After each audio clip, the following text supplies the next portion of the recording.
Caros colegas do Estado do Rio de Janeiro, me dirijo a você, advogado, advogada, para informar que na data de hoje apresentei esse requerimento junto ao Conselho Seccional do Estado e ao Conselho Pleno para imediata deliberação acerca da redução das anuidades do ano de 2021.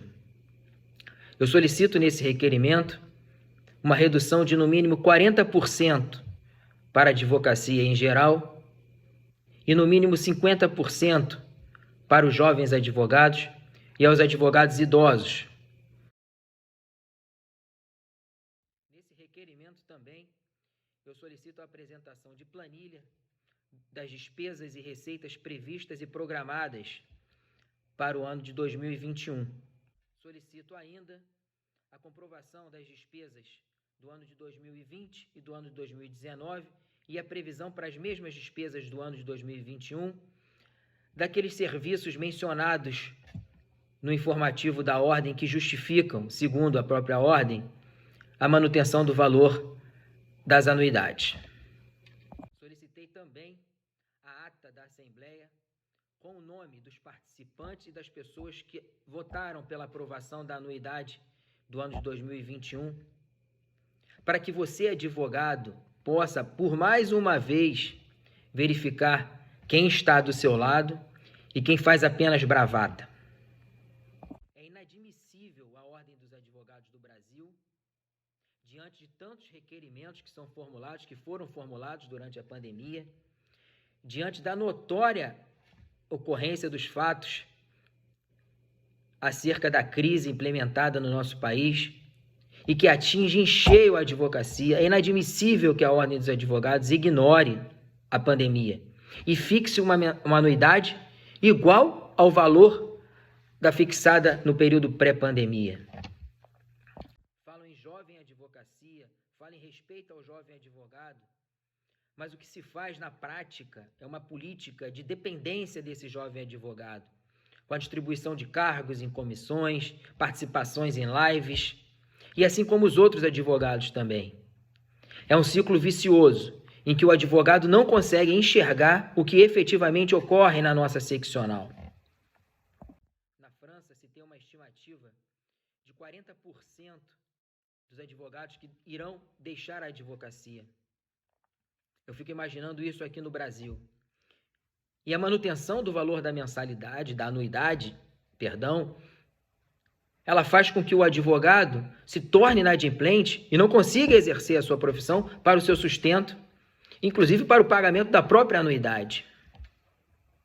E aí você me pergunta, poxa, Sérgio, é muito fácil para você falar de fora, sem enfrentar o problema. Não, eu digo para você que não. Em um comparativo com o ano de 2019, o ano de 2020 teve um superávit maior do que o de 2009, em cerca de 8 milhões de reais. No ano de 2020, nós tivemos um superávit, um líquido que sobrou para a instituição, depois de pago todas as despesas, foi na ordem de 11 milhões de reais.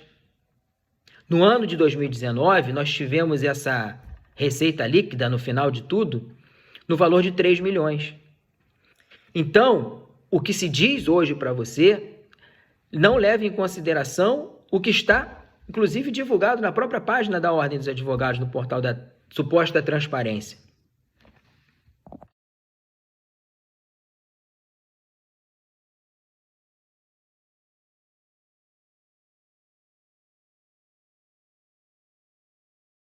Além do mais, eu não vi o presidente da seccional, a nossa vice-presidente da seccional, se dirigir ao Conselho Federal e solicitar a imediata aprovação de uma legislação em que pudesse, pelo menos no período da pandemia, alterar o Estatuto da Ordem dos Advogados e permitir a redução dos repasses obrigatórios. Nós temos 20% do valor que vão para a CAARS, 10% para o Conselho Federal, 3% para o Fundo Cultural e 2% para o FIDA, chamado Fundo de Integração e Desenvolvimento Assistencial aos Advogados, que é superavitário. Isso foi feito com diversas outras legislações, mas o nosso grande problema é que nós enfrentamos exatamente isso. Uma OAB nacional que, ao invés de perseguir de ir atrás do que é bom para a advocacia, fica mais preocupado na questão política. Por essa razão, meus amigos, eu criei um grupo no Facebook, peço para que você entre e faça parte dele, chamada OAB de Respeito e com Respeito, que é o respeito interno que nós temos que ter entre os gestores e os advogados, entre os próprios advogados, e o respeito externo que a gente precisa resgatar da sociedade. Um grande abraço a todos e maiores informações sobre o requerimento, acessem lá a nossa página e vamos tentar resgatar a nossa advocacia. É inadmissível o que está acontecendo com a nossa classe. Um abraço.